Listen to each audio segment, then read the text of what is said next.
আগামী ৯ জুন প্রধান উপদেষ্টা ডক্টর মোহাম্মদ ইউনূস ৪ দিনের যুক্তরাজ্য সফরে যাবেন। ১০ থেকে ১৩ জুন দ্বিপক্ষীয় সফর শেষে ১৪ তারিখ দেশে ফিরবেন তিনি।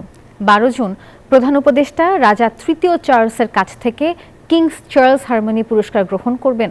আর সেই সাথে বিকেলে পররাষ্ট্র মন্ত্রণালয়ের প্রধান উপদেষ্টার আসন্ন যুক্তরাজ্য সফরের পর্দা উত্থাপন অনুষ্ঠানে এসব কথা জানিয়েছেন ভারপ্রাপ্ত পররাষ্ট্র সচিব রুহুল আলম।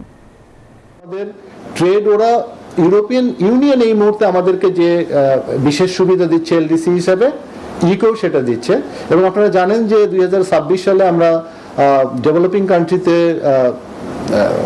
গ্রাজুয়েট করার পরে আমাদের যাতে ইংল্যান্ড থেকে মানে ইউকে থেকে আমরা যাতে এই জিএসপি প্লাস ফ্যাসিলিটির চেয়েও বিয়ন্ড কিছু পাই, সেই জন্য এই সফরটা অত্যন্ত গুরুত্বপূর্ণ।